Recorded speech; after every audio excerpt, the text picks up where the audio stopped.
मैं हूँ ज्योत्सना पाटनी। बहुत सारे लोगों से जब मेरी मुलाकात होती है, बात होती है, ख़ासकर योगा को लेकर, तो वो ये कहते हैं कि हम अपनी योगा की शुरुआत कैसे करें। मेरे ऑफिस में भी मेरे बहुत सारे कलीग्स हैं जो योगा शुरू करना चाहते हैं, लेकिन उनको ये समझ नहीं आ रहा है कि योगा शुरू कैसे करें। देखिए, योगा इतना मुश्किल या इतना कठिन है नहीं जितना आपको लगता है, और आप में भी वो लोग खासकर जिन्होंने अपने योगा की जर्नी की शुरुआत नहीं की है। तो आज उन्हीं लोगों के लिए मैं एक स्पेशल वीडियो लेकर आई हूँ, जिसमें मैं आप सभी को बताऊंगी कि कैसे आप कुछ आसनों की मदद से अपनी योगा जर्नी की शुरुआत कर सकते हैं। यानी कि वो बिगनर्स बेसिक आसन कौन से हैं जिनसे आप धीरे धीरे अपने योगा के सफ़र की शुरुआत कर सकते हैं, उन आसनों के फ़ायदे क्या हैं, उन आसनों को करने का सही तरीका क्या है, और इन आसनों को किस वक्त करना चाहिए। बहुत सारे सवाल ऐसे हैं जो योगा से जुड़े हुए हैं। जैसे कुछ लोग ये भी पूछते हैं कि भाई योगा करने और खाना खाने के बीच में गैप कितना होना चाहिए। कुछ लोग ये भी जानना चाहते हैं कि योगा किस वक्त करना चाहिए, सुबह या शाम को या दोपहर में। तो आज आसनों के बारे में मैं आपको बताऊंगी, कौन कौन सी प्रैक्टिसेस हैं वो हम करेंगे। लेकिन ये जो सारे आपके सवाल हैं ना कि योगा किस वक्त करना चाहिए, खाना कितनी देर में खाएं, पहले खाएं, बाद में खाएं, क्या नहीं खाएं, तो ये आपके लिए आज एक होलिस्टिक पैकेज होगा उन लोगों के लिए, खासकर जो अपने योगा सफ़र की शुरुआत कर रहे हैं, हुआ on the path to this yoga journey. आइए शुरुआत करते हैं। तो कुछ 4 से 5 आसन मैं आपको बताने वाली हूँ। जो सबसे पहला आसन है, उसको करने के लिए आप सुखासन में बैठ जाइए। मुझे अर्ध पद्मासन में बैठना पसंद है, इसलिए मैं अक्सर ऐसे ही बैठती हूँ। लेकिन आप अगर योगा सफ़र की शुरुआत कर रहे हैं तो सुखासन में हर कोई बैठ सकता है। बस थोड़ा फ्लेक्सिबिलिटी का रेंज सबका अलग अलग होता है। जैसे मैं काफ़ी सालों से योगा कर रही हूँ तो मेरा फ्लेक्सिबिलिटी का रेंज इम्प्रूव हुआ है। लेकिन अगर आप पहली बार शुरुआत कर रहे हैं तो आपके घुटने ऐसे नीचे नहीं जाएंगे, आप इनिशियली ऐसे ही बैठ पाएंगे सुखासन में। धीरे धीरे धीरे with practice, with time, flexibility बढ़ेगी शरीर में। तो किसी भी प्रोसेस को रश नहीं करना है, सब कुछ धीरे स्लो मूवमेंट के साथ होना है। और योगा का यही मूल मंत्र है, आपकी ब्रेथ, आपके आसनों का कोऑर्डिनेशन, और जो भी कोऑर्डिनेशन के बाद आप आसन करेंगे वो स्लो एंड स्टडी होगा। जितना धीरे और जितना आराम से आप अपने आसनों को करेंगे सांसों के साथ, और जितना उसे फील करेंगे, उतना ज़्यादा फ़ायदा आपकी मेंटल हेल्थ और आपकी फ़िज़िकल हेल्थ को इन आसनों का मिलेगा। तो योगा सफ़र की शुरुआत जो करना चाह रहे हैं उनके लिए सबसे पहला आसन है सीटेड ट्विस्ट, यानी कि परिवृत्त सुखासन। अब इसको कैसे करना है, पहले तो आप सुखासन में बैठ जाइए, यानी कि आपके जो लेग्स हैं वो ऐसे क्रॉस्ड रहेंगे। परिवृत्त आसन में बैठने के बाद आप ब्रीद इन कीजिए और ब्रीद आउट, फिर ब्रीद इन, ब्रीद आउट। किसी भी आसन को शुरू करने से पहले अपनी बॉडी को उसके लिए प्रिपेयर करना बहुत ज़रूरी है। तो मैं अगर कोई भी आसन शुरू करती हूँ या अपने योगा को शुरू करती हूँ प्रैक्टिस को, तो सबसे पहले ब्रीद इन ब्रीद आउट करती हूँ, कम से कम 2 राउंड। तो 2 round breathe in breathe out करने के बाद आपका जो लेफ़्ट हैंड है वो आपके बैक पे जाएगा, यानी कि हिप के सामने जाएगा, और आपका जो राइट हैंड है वो आपके आउट ऑफ द नी में आएगा, यानी कि जो आपका घुटना है उसके बाहरी तरफ। जब आपका लेफ़्ट हैंड घुटने के बाहरी तरफ, outer side of the knee आएगा, राइट हैंड पीछे की तरफ बिल्कुल पैरेलल टू योर हिप आएगा, तो आपके जो शोल्डर्स होंगे वो पीछे को ऐसे मूव होंगे, जैसे मेरे शोल्डर्स मूव हो रहे हैं, ऐसे आपके शोल्डर्स मूव होंगे। और जब आपके शोल्डर्स मूव होंगे तो बहुत छोटी छोटी बातें हैं जिनका आपको ध्यान रखना है। सबसे पहले बात, आपकी जो नीज़ एल्बोज़ हैं वो बेंड नहीं होंगे, जो आपकी कोहनियाँ हैं वो नहीं मुड़ेंगी। अगर आपकी कोहनियाँ मुड़ेंगी तो जो स्ट्रेच आप फील करते हैं ट्विस्ट में, वो स्ट्रेच फील तो होगा लेकिन कम फील होगा। अगर बहुत ज़्यादा स्ट्रेचिंग आपकी बॉडी में नहीं है या फ्लेक्सिबिलिटी का प्रॉब्लम अपर बॉडी में भी है जो इनिशियली रहता है, तो उसके लिए आपको अपनी कोहनियों को मोड़ने की ऐसे ज़रूरत नहीं है। आप उतना ही स्ट्रेच हो जितना आपके लिए पॉसिबल है। अगर आप इतना ही स्ट्रेच हो पा रहे हैं, वेल एंड गुड। धीरे धीरे धीरे विद ब्रेथ वो स्ट्रेचिंग, वो फ्लेक्सिबिलिटी बॉडी में आएगी तो आप इतना स्ट्रेच हो पाएंगे। और जब आप पीछे जा रहे हैं ना, स्ट्रेच हो रहे हैं, तो आपने ब्रीद इन करते हुए पीछे जाना है, यानी कि सांस अंदर भरते हुए ऐसे पीछे जाना है।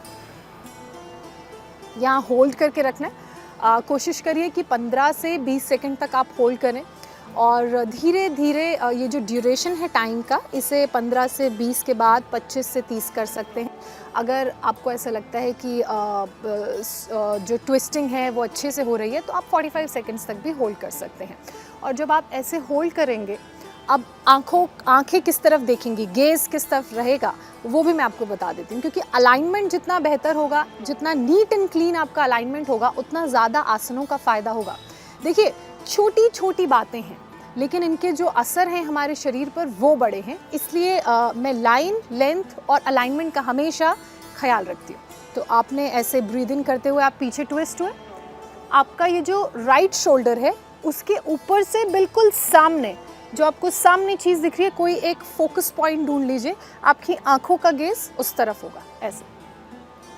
फिर ब्रीद आउट करते हुए वापस आ जाइए, बिल्कुल नॉर्मली आपने आना है। तो जब आप ऐसे ट्विस्ट करेंगे तो आपका जो ये साइड का एरिया है और ये जो हाफ ऑफ द स्टमक है, ये right side of the stomach, जब आप ऐसे ट्विस्ट करेंगे तो आपको ये पूरा प्रेशर, स्ट्रेच यहाँ पे फील होगा। अगर ये स्ट्रेच आपको फील हो रहा है, इसका मतलब आसन ठीक हो रहा है। अगर स्ट्रेच बहुत ज़्यादा फील हो रहा है, आपको थोड़ा दर्द का, पेन का एहसास हो रहा है, तो आपको इतना पीछे मुड़ने की ज़रूरत नहीं है, आप ऐसे इतना भी मुड़ सकते हैं। अब यही प्रोसेस आपने रिपीट करना है दूसरी साइड से, यानी कि लेफ़्ट साइड से। अब लेफ़्ट साइड के लिए आपने क्या करना है, again breathe in, breathe out, breathe in, breathe out. उसके बाद आपका जो राइट हैंड है वो लेफ़्ट नी के आउटर साइड में, और जो लेफ़्ट हैंड है वो आपके लेफ़्ट हिप के पैरेलली होगा, और आपकी body without bending your elbows, अपने कोहनियों को मोड़े बगैर ऐसे पीछे की तरफ ट्विस्ट करेगी। जब आप ऐसे ट्विस्ट करेंगे ना तो आपके शोल्डर स्ट्रेट रहेंगे, हंच नहीं होंगे, ऐसे स्ट्रेट रहेंगे, ऐसे। ये ट्विस्टिंग पोजीशन रहेगी आपके शोल्डर्स की। सी अगेन, ये जब आप ऐसे ट्विस्ट करेंगे तो आपका अगेन गेज जो है आप देखेंगे किस तरफ, आपका जो लेफ्ट शोल्डर है उसके पैरेलली सामने किसी एक फोकस पॉइंट को, फोकल पॉइंट को आप ढूंढ लीजिए, वहीं पे आपकी आंखों का गेज होना चाहिए, ऐसे। आप इस पॉस्चर को भी, लेफ़्ट साइड से सीटेड ट्विस्ट को भी अपनी फ्लेक्सिबिलिटी, अपनी ट्विस्टिंग कैपेबिलिटीज़ के अनुसार 15 से 20 सेकंड, 25 से 30 सेकंड या फिर 45 सेकंड्स होल्ड कर सकते हैं। और आपको यही राइट साइड और लेफ़्ट साइड से कम 3 बार करना है। कोशिश करिएगा कि 15 से 20 सेकंड होल्ड कर लें। और जब आप ट्विस्टिंग करें तो ब्रेथ क्या होनी चाहिए वो बड़ा इम्पॉर्टेंट है। अब कुछ लोगों को कन्फ्यूजन ये भी होता है कि जब हम ऐसे पीछे ट्विस्ट कर रहे हैं तो हम अपनी ब्रेथ को 30 सेकंड तो होल्ड करके नहीं रख सकते, क्योंकि हमें वापस ब्रीद आउट में आना है, यानी कि सांस बाहर छोड़ते हुए हमें वापस आना है। तो जब आप लंबा होल्ड करते हैं तो आप जब आपने ऐसे ट्विस्ट की हुई है बॉडी, तो उस दौरान आप नॉर्मल ब्रीद कर सकते हैं, ब्रीद इन, ब्रीद आउट। जो हमारा नॉर्मल अभी जैसे हम लोग बैठे हैं या आप मुझे देख रहे हैं, तो जो नॉर्मल आपका ब्रेथ पैटर्न है आप वैसे नॉर्मली ब्रीद कीजिए, ना ज़्यादा हाई ना ज़्यादा लो, और वापस आते हुए ब्रीद आउट में आप लोग वापस आइए। तो ये बिगनर्स के लिए पहला आसन है। अब दूसरा आसन कौन सा है वो भी देख लेते हैं, और उस आसन के फ़ायदे क्या हैं वो भी जान लेते हैं। दूसरा आसन है बटरफ्लाई पोज, यानी कि बद्धकोण आसन। बद्धकोण आसन करने के लिए सबसे पहले अपने लेग्स को अनक्रॉस कर लीजिए। ऐसे आप अपने जो दोनों आपके पंजे हैं उन्हें जॉइन कर लीजिए, अंगूठों से अंगूठा और आपके तले से तला मिलेगा। ऐसे जॉइन करने के बाद आपके जो पैर हैं ये फ्लैप जो हैं ये तितलियों के पंखों की तरह बन जाएंगे, इसलिए इसका नाम बटरफ्लाई आसन है। उसके बाद आप अपनी उंगलियों को एंटैंगल कर लीजिए, ऐसे आपकी फिंगर्स एंटैंगल होंगी। एंटैंगल करने के बाद आपकी फिंगर्स की, आपके हैंड की जो प्लेसमेंट है वो आपकी पैरों के नीचे होगी, ऐसे ऐसे आपने अपने पैरों के नीचे अपनी उंगलियों को प्लेस करना है। और उसके बाद स्पाइन स्ट्रेट रहेगी, जो आपकी कमर है कोशिश करिए कि वो बिल्कुल स्ट्रेट रहे।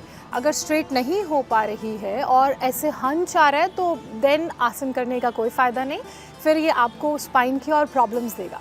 बेसिकली इस आसन का काम है आपकी जो स्पाइन में प्रॉब्लम्स है, ख़ासकर लोअर बैक में, उन प्रॉब्लम्स को दूर करना, स्ट्रेस रिलीज़ करना, जो इनसाइड ऑफ द लेग का एरिया है, इनर थाई का, वहाँ पे फ्लेक्सिबिलिटी, मोबिलिटी प्रोवाइड करना। अगर आपकी स्पाइन ऐसे झुकेगी ना, फिर इस आसन का जो इम्पैक्ट और असर होना चाहिए वो आप फील नहीं कर पाएंगे।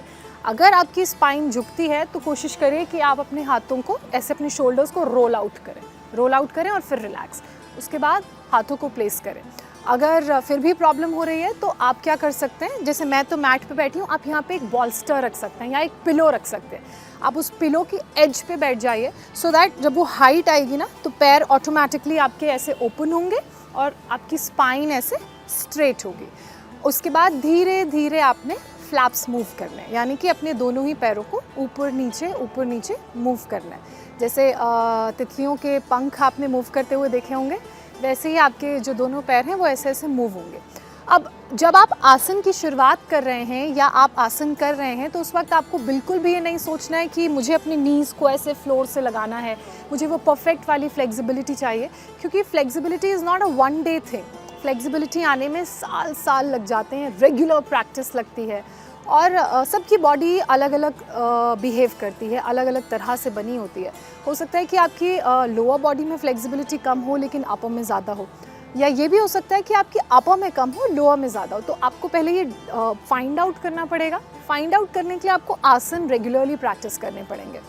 अब देखिए, spine straight, fingers entangled, placed पैरों के नीचे और ऐसे, शोल्डर्स रोल बैक और रिलैक्स्ड पोजीशन में। उसके बाद अपने अपने फ्लैप्स को धीरे धीरे मूव करना है और जो आपको आपकी आंखों का गेज रहेगा ना, बिल्कुल वैसे ही जैसे सीटेड ट्विस्ट में था, आपको एक अपनी आई डिस्टेंस पे सेंटर पॉइंट ढूंढना है और उसी सेंटर पॉइंट पे फोकस करके आपने ये आसन करना है धीरे धीरे। जब आप ये आसन रेगुलरली करेंगे तो जिन लोगों का पद्मासन नहीं लगता है उनका धीरे धीरे पद्मासन भी लगेगा। और वार्म अप के लिए भी ये बहुत अच्छा आसन है। जैसे अगर आप कोई पावर योगा पोस्चर में जाना चाहते हैं, खासकर पद्मासन या किसी दूसरे पोस्चर में, या आप हाफ स्प्लिट्स करना चाह रहे हैं या साइड स्प्लिट्स करना चाह रहे हैं या सेंटर स्प्लिट के लिए अपनी बॉडी को प्रिपेयर करना चाह रहे हैं, ये वो लोग जो एडवांस आसन करते हैं, तो उन आसनों की वार्म अप के लिए भी ये बटरफ्लाई पोज बहुत अच्छा है। कमर का दूध तो दर्द करता ही है और डाइजेशन के लिए भी ये आसन बहुत अच्छा है। तो ऐसे आपने नॉर्मल, आपका जो ब्रीद इन ब्रीद आउट रहेगा बिल्कुल नॉर्मल रहेगा। ज़्यादा आपने फास्ट या स्लो ब्रीद इन नहीं करना है, ना ही फास्ट स्लो ब्रीद आउट करना है। अब कुछ लोगों की फ्लेक्सिबिलिटी पैरों की कम होती है तो वो इतने भी पैर नहीं खोल पाते, तो आप यहाँ पे अपने दोनों ही पैरों के साइड में यहाँ पे ब्लॉक रख सकते हैं। योगा ब्लॉक्स आते हैं। ब्लॉक नहीं है तो आप बॉल्स्टर्स रख सकते हैं या कुशन्स या पिलोज रख सकते हैं, तो उससे भी आप धीरे धीरे आपके पैरों की जो फ्लेक्सिबिलिटी है वो आएगी, ये फ्लैप्स ज़्यादा खुलने लगेंगे। अब इसके बाद बात करते हैं तीसरे आसन की। People who wish to start the yoga journey, उनके लिए जो तीसरा आसन है वो है कैट एंड काउ पोज, यानी कि बिदला बिदला आसन। अब इस आसन को करने के लिए आपने क्या करना है वो मैं आपको बताऊंगी, लेकिन ये आसन क्या है उसके बारे में मैं आपको समझा देती हूँ। दरअसल कैट एंड काउ पोज दो आसनों का अमैलगमेशन है, यानी कि दो आसनों से मिलके बना है, कैट पोज और काउ पोज। इसमें जो हमारी बॉडी का शेप होता है वो बिल्कुल एनिमल की तरह होता है, इसलिए इन आसनों का नाम कैट एंड काउ पोज है। जब आप कैट पोज करेंगे तो आपका जो बॉडी का पोस्चर है, अगर आप ध्यान देंगे तो वो बिल्ली की तरह होगा। कुछ बिल्लियों में ऐसी एबिलिटीज़ होती हैं जो उनकी स्पाइन हेल्थ को बड़ा सपल रखती हैं, और आपने देखा होगा कि जो कैट्स होती हैं उनकी फ्लेक्सिबिलिटी भी बहुत अच्छी होती है, इसलिए इस आसन का नाम कैट आसन है। काउ पोज में क्या है, काउ पोज में जब आप गाय की बैक का शेप देखेंगे तो एक हंज आपको फील होगा, और उस शेप को आप जब आप करेंगे तो वो आप अपनी बॉडी में भी बिल्कुल वैसा सा ही शेप क्रिएट करेंगे अपनी बॉडी से इस पोस्चर में जाके, तो वो हो जाता है काउ पोज। अब कैट एंड काउ पोज कैसे करना है वो मैं आपको बताती हूँ। कैट एंड काउ पोज करने के लिए सबसे पहले आप पोस्चर में आ जाइए। पोस्चर आपका ऐसा रहेगा। अलाइनमेंट समझा देती हूँ। सबसे पहले आपके जो हैंड्स हैं, आपके जो पाम्स हैं वो आपके शोल्डर लाइन पे होंगे, बिल्कुल शोल्डर के नीचे आपके हैंड्स प्लेस्ड होंगे। आपके जो नीज़ हैं, घुटने हैं, वो आपके हिप के पैरेलल होंगे, बिल्कुल हिप के नीचे प्लेस्ड होंगे। आपके जो फीट्स हैं, पंजे जो हैं वो आउटवर्ड्स होंगे, this is inwards, this is outwards. पंजे आपके आउटवर्ड्स रिलैक्स्ड रहेंगे। और जब आप ऐसे पोस्चर में आ जाएंगे तो आपने पूरा जो प्रेशर है अपने घुटनों से और अपने हाथों से वो नीचे की तरफ डालना है, यानी कि आपके हाथ ज़मीन को पुश करेंगे ऐसे, तो आपका जो स्टांस है वो उतना होल्ड और उसका ग्रिप उतना अच्छा होगा। अब सबसे पहले हम करेंगे काउ पोज। काउ पोज करने के लिए आपने ब्रीद इन करना है। ब्रीद इन करते हुए आप ऐसे ऊपर की तरफ जाएंगे। दोबारा बताती हूँ, ब्रीद इन करते हुए आप ऐसे ऊपर जाएंगे। जब आप ऊपर की तरफ जाएंगे, जो आपका टमी है वो नीचे को पुश करेगा, आपकी जो टेल बोन है वो ऊपर को पुश करेगी, और आपके जो शोल्डर्स हैं वो बिल्कुल ऐसे इंगेज्ड रहेंगे, ऐसे। चेस्ट आउट, छाती बाहर की तरफ ऐसे निकली हुई होगी, और आप ब्रीद इन करते हुए इस पोस्चर में जाएंगे। I am starting again. Breathe in, chest out, shoulders engaged, back straight रहेगी, टेल बोन टग्ड और ऊपर की तरफ पुश करेगी। आपका जो बेली है, टमी का एरिया है, वो नीचे की तरफ पुश करेगा। अगर आप स्टार्ट कर रहे हैं, फ्लेक्सिबिलिटी कम है, तो गर्दन आपकी सीधी रहेगी, सामने आपका गेज रहेगा। अगर फ्लेक्सिबिलिटी ज़्यादा है तो आपका गेज ऊपर की तरफ रहेगा। This is cow pose, breathing करते हुए। अब ब्रीद आउट करते हुए आप कैट पोज में आएंगे, ऐसे। कैट पोज में आने के लिए सबसे पहले आपका यहाँ पे एक हंच बनेगा, ऐसे। आपका जो शोल्डर है वो राउंडेड हो जाएगा, ऐसे हंच बनेगा। उसके बाद जो आपका बेली है वो ऊपर को चला जाएगा, टेल बोन नीचे की तरफ पुश करेगा, बेली ऊपर की तरफ रिवर्स हो जाएगा, ऐसे। ब्रीद आउट, और आपका जो सर है वो नीचे आ जाएगा, ऐसे। फिर breathe in, cow pose, breathe out, cat pose. और जब आप नीचे की तरफ आएंगे ना, सबसे ज़्यादा प्रेशर आपको यहाँ पे फील होगा, और वो एक सर्कुलर जो मूवमेंट आपके शोल्डर्स में आएगा वो आपको नीचे की तरफ आते हुए, कैट पोज की तरफ आते हुए फील होगा। जितना अच्छा सर्कुलर मूवमेंट उतना अच्छा आपका पोस्चर। जब आप ये आसन करें तो एक और बात जिसका ख्याल रखने की ज़रूरत है वो ये कि जो आपका ब्रीदिंग है इस आसन में राइट होना चाहिए। ब्रीदिंग के साथ आप मिस्टेक नहीं कर सकते। जब आप काउ पोस्चर में जाएं, काउ पोज करें, तो ब्रीद इन करना है, सांस भरते हुए आपने ऊपर जाना है। और जब आप कैट पोज में आए तो आपने ब्रीद आउट करना है, सांस छोड़ते हुए आपने नीचे की तरफ आना है। अब इस आसन को सबसे अच्छा इसलिए भी माना जाता है क्योंकि ये सबसे बेहतर आसन है ब्रीदिंग टेक्निक सीखने का। यानी कि आसनों के साथ ब्रीदिंग टेक्निक को हम कैसे इम्प्लीमेंट कर सकते हैं, आसनों के साथ हमें अपनी ब्रेथ को कैसे मूव करना है, तो ये आसन वो बताता है। क्योंकि बहुत धीरे धीरे हम ऊपर और नीचे की तरफ आते हैं, तो उसी तरह से हमारा जो ब्रेथ का फ्लो है वो ऊपर और नीचे की तरफ रहेगा। जैसे हम कोई भी डांस करते हैं तो उसमें हम लोग फ्लो कैसा रहेगा, कोऑर्डिनेशन कैसा रहेगा, पैरों के, हाथों के मूवमेंट का, इस पोस्चर में वही है कि ब्रेथ और आसन में कोऑर्डिनेशन कैसा रहेगा, मूवमेंट कौन सा होगा, कब आपने ब्रीद इन करना है, कब आपने ब्रीद आउट करना है, कितनी देर के लिए आपने ब्रीद इन करना है, कितनी देर के लिए आपने ब्रीद आउट करना है, ये बताने के लिए, सिखाने के लिए ये आसन सबसे अच्छा है।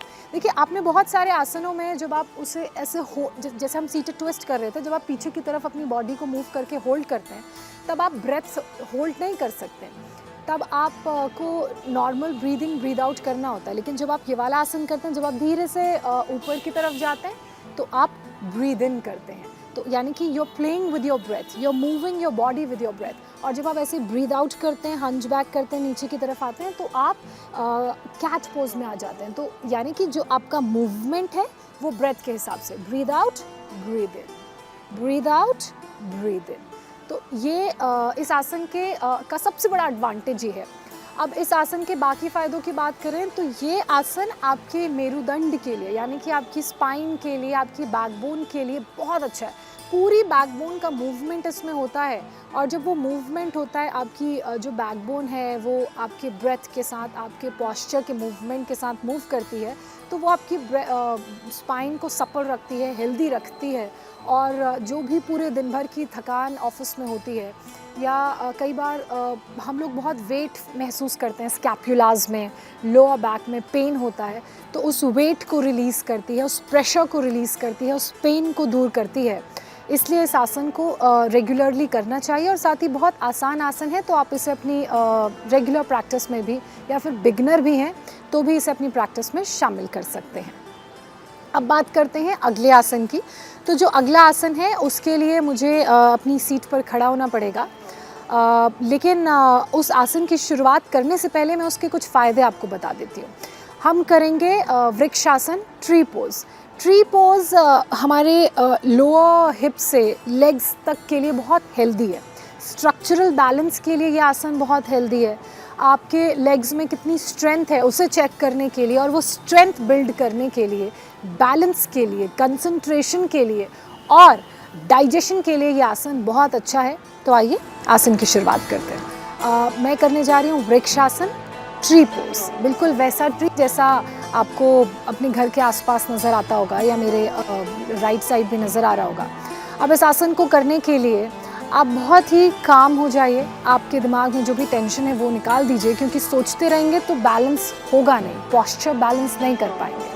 अब जब आप बहुत ही काम, बहुत ही रिलैक्स्ड हैं, सारी टेंशन से आप फ्री हैं, जो आपको योगाभ्यास करते हुए होनी भी नहीं चाहिए किसी तरह की टेंशन, उसके बाद आप शोल्डर डिस्टेंस पे अपने पैरों को खोल लीजिए और जो आपका राइट पैर है उसको रेज़ कीजिए। रेज़ करके आपके जो राइट पैर का फीट है उसे लेफ़्ट शिन पे प्लेस कर दीजिए। जैसे बिल्कुल वैसे प्लेस करना है जैसे मैंने प्लेस किया। थोड़ा सा इनिशियली बैलेंस में प्रॉब्लम आएगी। जब धीरे धीरे आपका बैलेंस बनने लगे तो धीरे धीरे से आप अपने पैर को ऊपर ले जाइए और इसे इनर थाई, अपने लेफ़्ट लेग की इनर थाई पर प्लेस कर दीजिए। याद रहे पैर आपका इनर थाई पर रहे, ये नी के जॉइंट्स पे ना रहे। यहाँ बहुत सारे लोग पैर प्लेस करते हैं, लेकिन ये नी के जॉइंट्स पे पैर को प्लेस नहीं करना है, because that is not the right place. अगर बैलेंस नहीं बन रहा है तो शिन पे रखिए अपने पैर को यहाँ नीचे, लेकिन नी के जॉइंट्स पे प्लेस नहीं करना है। इसे इनर थाई पे यहाँ प्लेस करना है, क्योंकि जब गिरेंगे तो इंजरी हो सकती है अगर नी के जॉइंट पे प्लेस करेंगे। जब यहाँ पे बैलेंस बन जाए, आपका जो राइट लेग है आराम से लेफ़्ट लेग की इनर थाई पे प्लेस हो जाए, फिर धीरे धीरे ब्रीद इन करते हुए बहुत ही काम सटल ब्रेथ के साथ अपने दोनों हाथों को खोलते हुए ऊपर की तरफ ले जाएंगे। आपके जो हाथ हैं वो आपके कान को टच करते हुए आपके फोरहेड, आपके क्राउन एरिया के ऊपर होंगे, बिल्कुल वैसे जैसे इस वक्त मेरे हैं। और आपके जो दोनों हाथ हैं ऐसे जुड़े हुए होंगे। आप अपने अंगूठों को इंटैंगल कर सकते हैं, सिर्फ अंगूठों को, और उसके बाद आपके हाथ ऐसे ऊपर जुड़े हुए होंगे और आपने होल्ड करना है इस आसन को 10 से 15 सेकंड, 15 से 20 सेकंड, 20 से 25 सेकंड, और अगर बैलेंस अच्छा है तो आप इसे 45 सेकंड तक भी होल्ड कर सकते हैं। जब आप इस आसन को होल्ड करेंगे ना तो आपका जो ब्रेथ है बिल्कुल नॉर्मल रहेगा। आपको अपने ब्रेथ को रश नहीं करना है। एक बार फिर से बताती हूँ। पहले आपके पैर शिन पे प्लेस्ड होंगे। बैलेंस जब बन जाएगा तो आपने उन्हें इनर थाई पे प्लेस करना है, और उसके बाद जब यहाँ पे बैलेंस बन जाएगा तो धीरे धीरे आपके दोनों हाथ आपके सर के ऊपर जाएंगे। आपके जो कान हैं आपके दोनों हाथों के बीच में प्लेस्ड होंगे, और उसके बाद आपके दोनों हाथ नमस्ते मुद्रा में, नमस्कार आसन में जुड़े हुए होंगे। अंगूठे आपके इंटैंगल्ड होंगे। गेज़ आपका बिल्कुल सेंटर ऑफ द आई की तरफ होगा। जो सेंटर ऑफ द वॉल है या जो भी आपके सामने चीज़ है उसके सेंटर पे आपका गेज़ रहेगा, और जितना आपका गेज़ बेटर होगा उतना आपका कंसंट्रेशन और बैलेंसिंग पोस्चर बेटर होगा। उसके बाद धीरे धीरे ऐसे आपने नीचे आना है, जैसे मैं आ रही हूँ, धीरे धीरे नीचे आना है। जब आपके हाथ नीचे आएंगे फिर धीरे धीरे आप अपने राइट लेग को नीचे प्लेस करिएगा। और जब आप इसे दूसरे पैर से ट्राई करेंगे तो थोड़ा रिलैक्स कर लीजिएगा, क्योंकि पहले पैर लेफ़्ट पैर पे थोड़ा प्रेशर पड़ा है, तो उस प्रेशर को रिलीज़ करिए, थोड़ा सा रिलैक्स करिए। उसके बाद वही सेम प्रोसेस है। शोल्डर डिस्टेंस पे आपके लेग्स खोलेंगे। आपका जो लेफ़्ट लेग है वो बेंड होगा, तो सबसे पहले उसे शिन पे प्लेस करिए ऐसे। जब आपका शिन पे प्लेस करके बैलेंस बन जाए तो आप उसे धीरे से ऊपर इनर थाई की तरफ ले जाएंगे। आपने बैलेंस, सबसे पहले बैलेंसिंग टेक्निक सीखनी है कि बैलेंस कैसे करना है। तो बैलेंसिंग टेक्निक के लिए जो आपका लेफ़्ट लेग जब राइट पे प्लेस्ड होता है तो राइट पे प्रेशर आता है, तो आपका जो राइट लेग है वो ज़मीन की तरफ पुश करेगा। जितना ज़मीन की तरफ आपका राइट लेग पुश करेगा, जितना वो नीचे की तरफ दबाव डालेगा, उतना बेटर आपका बैलेंसिंग होगा। कहते हैं ना, रूट जितनी डीप होंगी पेड़ उतना बड़ा, उतना मजबूत होगा। तो अगर आप शरीर के बैलेंस को बेटर बनाना चाहते हैं तो पहले पूरा फुट आपका प्लेस्ड रहेगा राइट, उसके बाद ये नीचे की तरफ प्रेशर डालेगा, और धीरे से आप अपने पैर को पहले शिन पे बैलेंस बनाने के बाद ऊपर ऐसे प्लेस करेंगे। जब आप इसे प्लेस कर लेंगे तो धीरे से ब्रीद इन करते हुए आप अपने दोनों हाथों को ऊपर की तरफ जोड़ेंगे। जब आप इन्हें ऊपर की तरफ जोड़ लेंगे तो आपने कुछ देर यहाँ पे स्टे करना है, normal breathe in breathe out करना है और उसके बाद धीरे से ब्रीद आउट करते हुए अपने दोनों हाथों को नीचे लाएंगे और फिर अपने पैर को नीचे प्लेस करेंगे जो आपने बेंड किया है।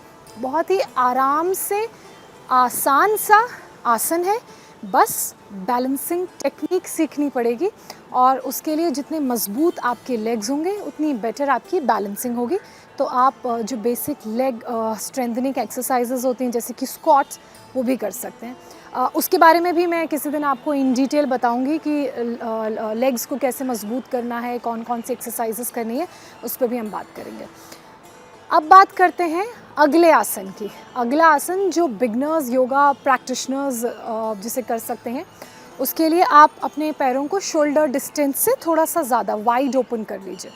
शोल्डर डिस्टेंस इतना होता है, थोड़ा सा वाइड ओपन कर लीजिए शोल्डर डिस्टेंस से ज़्यादा।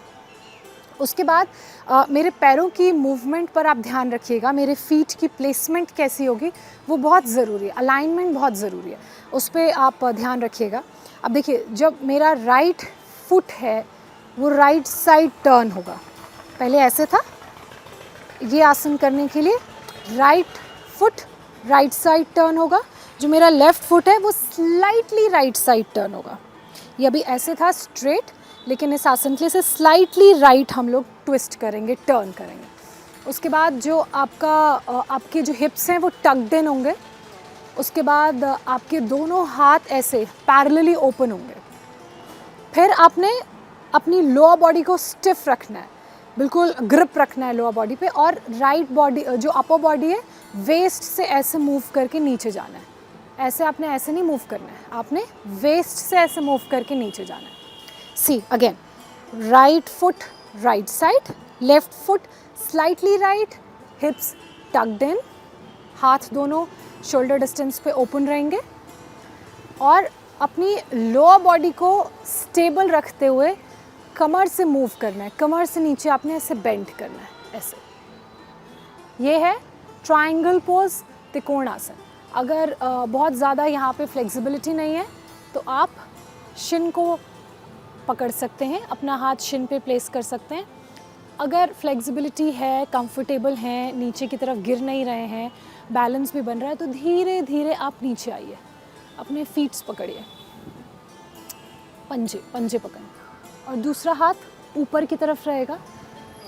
जब आप ये आसन करेंगे ना, आपको अपनी बॉडी को राइट साइड टर्न करना है, क्योंकि पैर हमारे दोनों राइट साइड हैं और हमने अपनी बॉडी को ट्विस्ट करते हुए त्रिकोण आसन में जाना है। जब आप ये आसन करेंगे ना तो कुछ गलतियाँ ऑटोमेटिकली, क्योंकि आपको आसन की टेक्निकलिटीज़ नहीं मालूम है, तो कुछ गलतियाँ आप ऑटोमेटिकली करेंगे।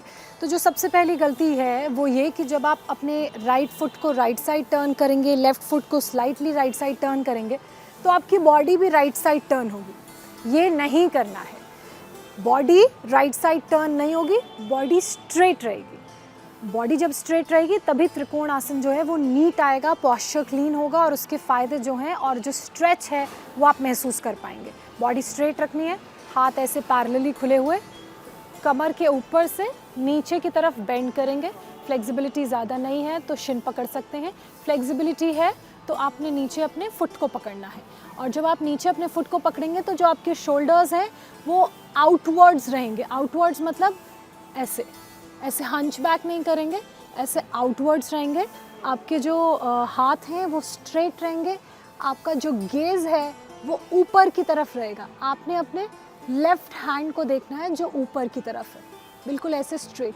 आपकी एल्बोज़ मुड़ी हुई नहीं होंगे, आपके घुटने मुड़े हुए नहीं होंगे और आपका गेज़ ऊपर की तरफ होगा। फिर धीरे से ऐसे ऊपर वापस आना है। यही प्रोसेस हम दूसरी तरफ से भी रिपीट करेंगे। Left foot left side, right foot slightly left, shoulders straight, hands open parallel to shoulders. उसके बाद हिप से हम नीचे की तरफ ट्विस्ट करेंगे, बॉडी जो है ऊपर की तरफ रहेगी, शोल्डर्स ओपन रहेंगे। इनिशियली फ्लेक्सिबिलिटी कम है, शिन होल्ड कर सकते हैं। धीरे धीरे आपने अपने फुट की तरफ जाना है और उसके बाद पॉस्चर आपका ये रहेगा।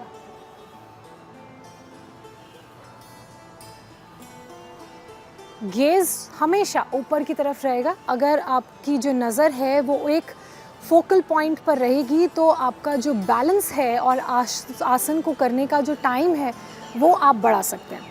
एक और बात का जो ध्यान रखने की ज़रूरत है इस आसन को करते हुए वो ये कि आपने ना ही अपनी एल्बोज़ को, कोहनियों को, ना ही अपने घुटनों को बेंड करना है, दोनों स्ट्रेट रहेंगे।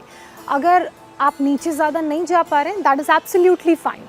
आप अगर नीचे टच नहीं कर पा रहे हैं अपने फुट को तो कोई दिक्कत नहीं, धीरे धीरे फ्लेक्सिबिलिटी आएगी, लेकिन आपने अपनी एल्बोज़ और अपनी नी जॉइंट्स को फोल्ड करके किसी भी आसन में नीचे की तरफ टच नहीं करना है। उससे फिर क्या होगा कि आप गलत पॉस्चर जब सीखेंगे तो फिर आप कभी उसे करेक्ट करने में आपको बड़ी दिक्कत होगी। जो बैड हैबिट्स होती हैं उन्हें छूटने में बड़ा टाइम लगता है ना, वैसे गलत पॉस्चर जब सीखेंगे तो सही पॉस्चर सीखने में फिर आप पीछे रह जाएंगे और उस पॉस्चर को फिर करेक्ट ही करते रह जाएंगे। तो जब भी आप अपने योगाभ्यास की या किसी भी आसन को करने की शुरुआत कर रहे हैं तो कोशिश करिए कि आप सही पॉस्चर सीखें। कम नीचे की तरफ जाइए, कम बेंड हो, लेकिन अपना पॉस्चर बिल्कुल अलाइनमेंट और पॉस्चर नीट एंड क्लीन रखें। जो लाइन और लेंथ बोलते हैं ना किसी भी आसन में, वो आपकी नीट एंड क्लीन होनी चाहिए, तभी वो दिखने में भी अच्छा लगेगा और दिखने से ज़्यादा अच्छा वो आपको फील अच्छा कराएगा, स्ट्रेच अच्छा होगा। तो ये वो सारे आसन हैं जो किसी भी बिगनर को योगा की अगर वो शुरुआत करना चाह रहा है तो करनी चाहिए। और धीरे धीरे अगर आप ये 4-5 आसन भी कर लेंगे, 5 आसनों का सेट मैंने आपको बताया है, तो आपको उसके फ़ायदे और कैसे वो आपकी बॉडी में फ्लेक्सिबिलिटी को, बैलेंस को, स्ट्रेंथ को इम्प्रूव कर रहा है आप ख़ुद फील करेंगे।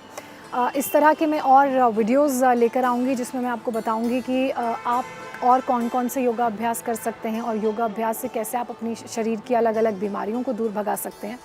लेकिन उसके लिए आपको हमारे अगले वीडियो का इंतज़ार करना पड़ेगा और उसके लिए लगातार बने रहिए, देखते रहिए इंडिया टीवी लाइव।